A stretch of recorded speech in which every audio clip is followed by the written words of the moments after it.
So most of you, all of you know me, so welcome. I can't believe it's June. I can't believe that we're thinking about next year. But I've added a couple options last year. I feel like I wanted time to just kind of explain them so you kind of figure out what was best for your family.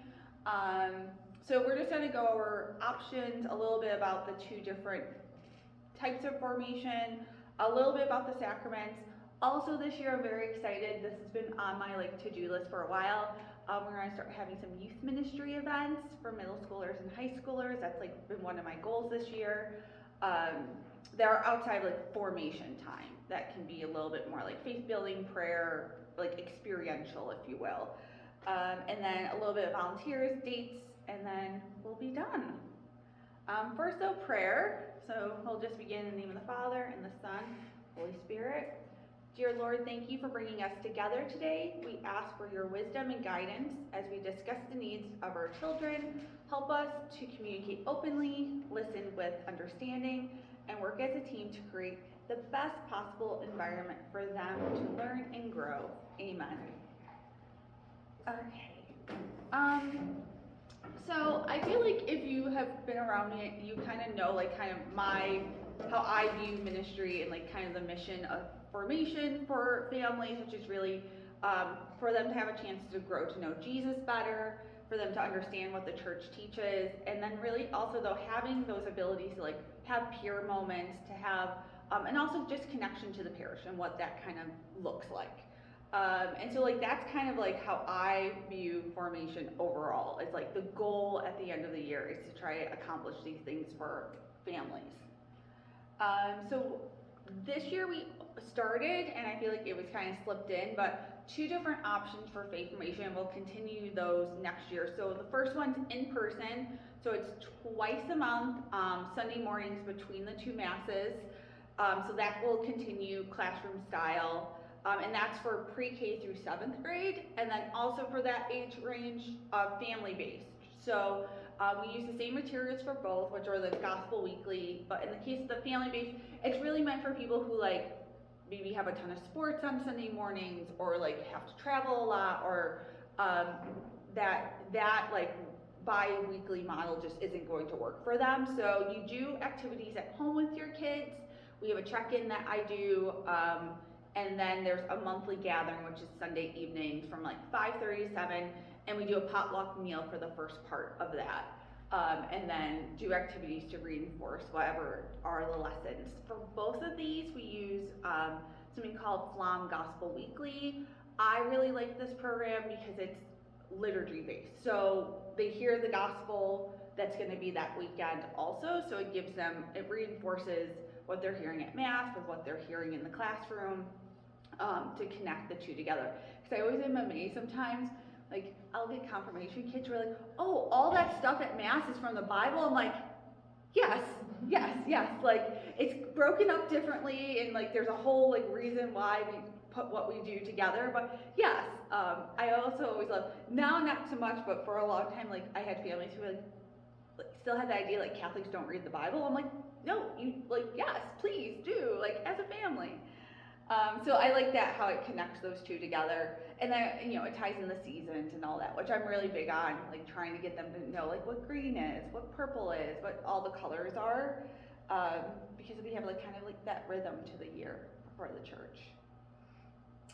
For in person, again, there's always prayer, ties to our teachings, community building. I try to encourage our teachers to do different activities as get as creative as they want to. And again, it's 9 to 10 twice a month.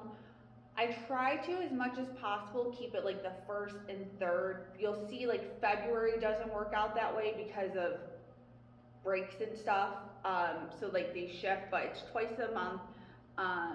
And I did that too, because this year I tried to just stick to the 1st and 3rd, and then just skip the ones that weren't.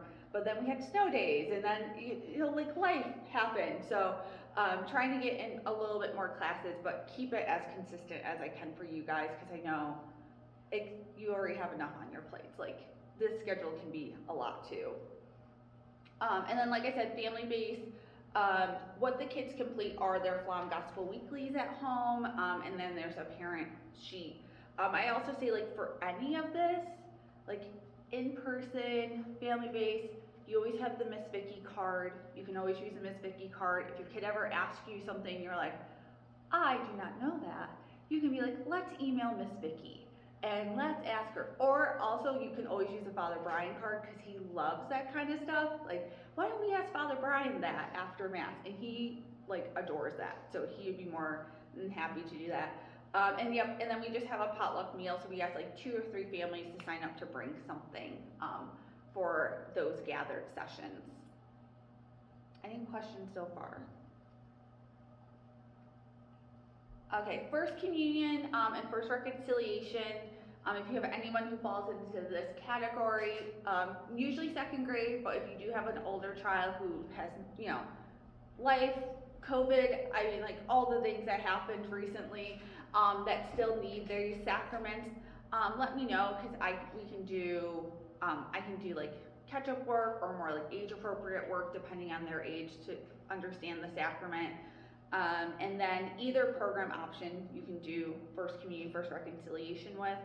And First Communion will be the last weekend in May, coming up this year at weekend masses. So, and then there's some additional workshops for that, just for like extra practices, making banners, like, all that kind of stuff.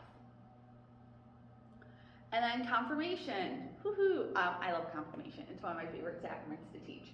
So 2-year process beginning usually in 8th grade. Again, though, if you have someone who's like starting later, just let me know. We can personalize it. So it's a 2-year program. That's all by diocese. That's something the diocese requires. And we'll have monthly gatherings. This year we're doing both 8th and 9th grade at the same time, the gathering. So they'll meet the first Sunday evening of the month from 6 to 7:30. Similar with home base, we do like a quick meal to begin those sessions. It's nice because they get a chance to interact with each other. It gives them a chance to ask questions in like a non, super structured thing. And it also gives them, like, usually a lot of times I find like they're coming from something, so it gives them a chance to eat real quick, and then we can like settle in for the lesson. The other thing is for confirmation, one of the requirements is a yearly retreat. So we use DCYC, which is a diocesan-wide event, as our like retreat. That's November 21st this year. Also for year 2, we do a separate, what we call immediate prep afternoon, where we go a little bit more into gifts of the Holy Spirit and getting them thinking about what they want to do after confirmation. And we do our first rehearsal then too, because they get in front of the bishop and they just forget everything.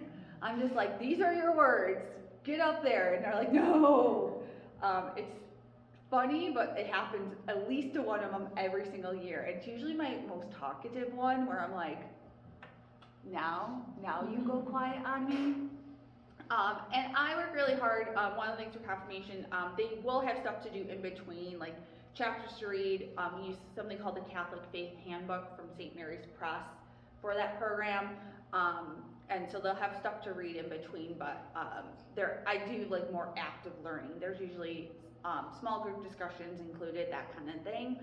And then service opportunities. So I'm a big believer, like, I try to not make it a checklist as much as I can when it comes to confirmation, more about like the experience and flowing through it. So I don't give them a set number of hours. I ask them to do at least 4 things throughout the year, with 2 of them being within the parish.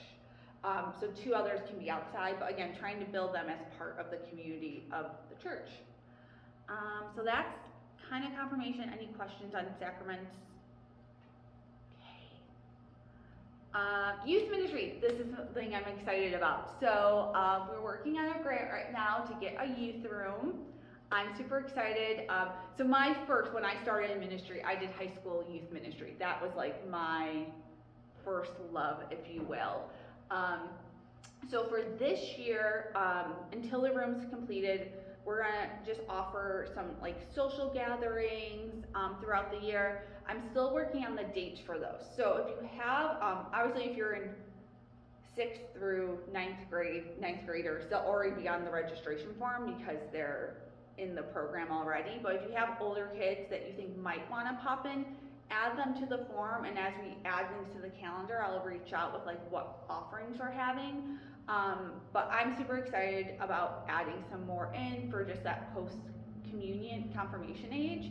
And also for just in general, one of the first things we will be doing is all 7th through 12th graders will be invited to DCYC, not just the confirmation kids.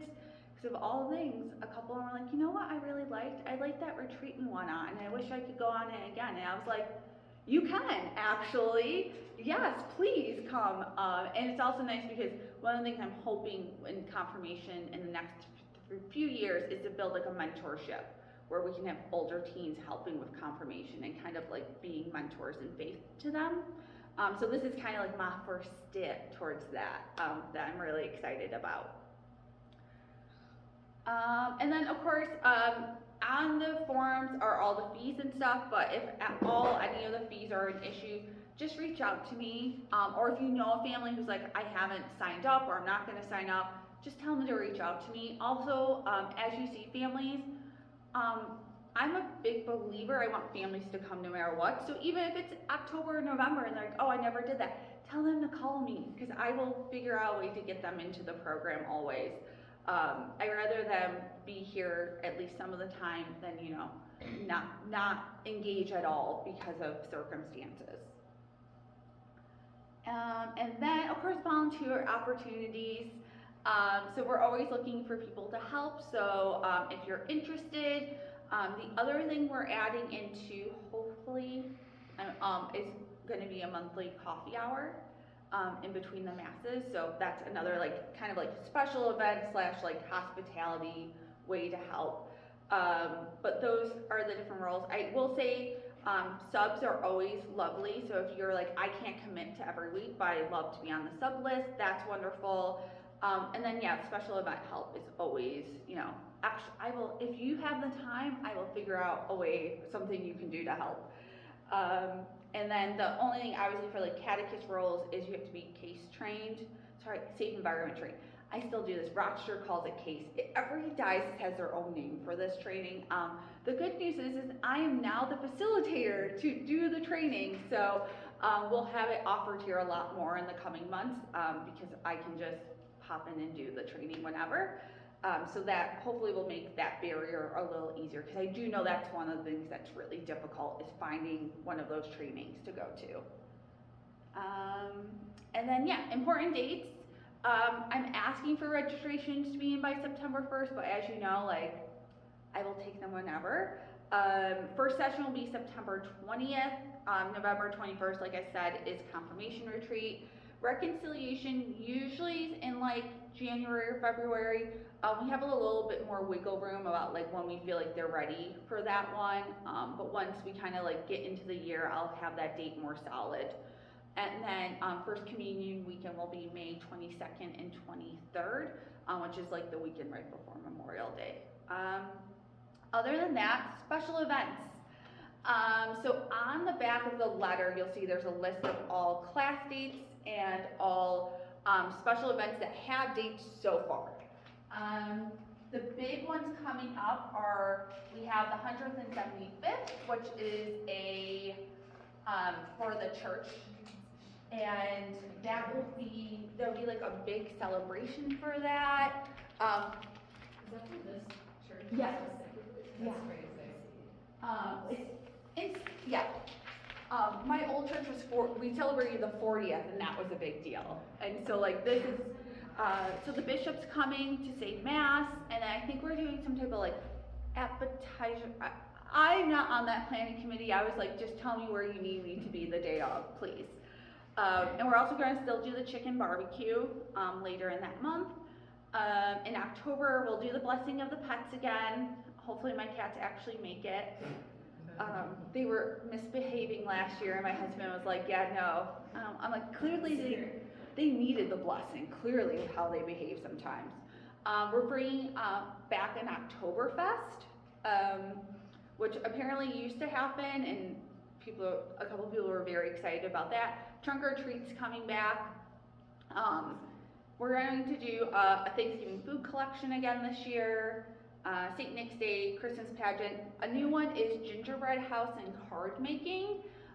So it'll be an event where families can come. Each kid will get like a baby gingerbread house to decorate. That way, when it starts to, not look pretty and or get stale looking, it's a little easier to like magically find a new home in the garbage can. And then the card making will be for elderly members of the parish that we'll send to them. Chili cook-offs coming back, hat and glove collections coming back, St. Patrick's Day is coming back, Easter egg hunt. New is we're going to do a diaper drive in April, and then depending on the number, either just the confirmation kids or all middle school, high schoolers will actually wrap the diapers for the diaper bank. There's like a whole thing, and they're gonna come in and show and explain why, because diapers aren't on SNAP program, why diaper insecurity is like such a major thing. It's a really, I've worked with them in the past. I really enjoy working with them, and they do a lot. So just like something a little different but new, especially for a service project that can happen in-house. May crowning's coming back, and then baccalaureate mass, and then Father announced we'll also do the vow renewal in June. So that will be added to the list. Anything that we had dates for have dates on the calendar. The ones that are TBA are just because as a staff we haven't gotten together to pick the dates for those. But my type A-ness needed all my dates done before. And then there might be a couple more special events, especially with the 175th. There's a talk about like a celebration for everyone who had first communion here, or confirmation. Those are like the committee still working out, so I just don't have all those details yet. But that's pretty much it. Like I said, I just want to have a chance to like explain kind of like what's coming up, and any questions about any of it. Yeah. Do you have any dates yet for the safe environment training? So I just asked them for, so what happens is I send in dates and then they have to approve it, like give me a thumbs up. I asked for September 19th and September 22nd for initial trainings. They haven't gotten back to me. At least one of those, one's like a Tuesday night and one's a Saturday morning, I asked. So I'm hoping like this week they'll give me the thumbs up and say, yeah, we'll get them on the calendar. How many years you do the refresher after? Is it 5? 5, yep. I just did my first one of those. And I was like, because I've never sat through that because I worked in a different diocese, so I'm like looking at all my notes and I'm like, sorry, I'm usually more engaging as a presenter, but I've never actually done this one yet. So like, come back in another 5 years, I'll be better at it. Anything else? All right, well, enjoy your summer. If I don't see you on the weekends, if you have questions or anything comes up, like I said, please always use me as a resource for all the things. So thank you all so much though. And it's just been wonderful getting to know everyone over the past 2 years, so I appreciate it. And yeah, I'll see you guys soon. And if you have individual things, I'll be around. Thank you. Yeah. Thank you.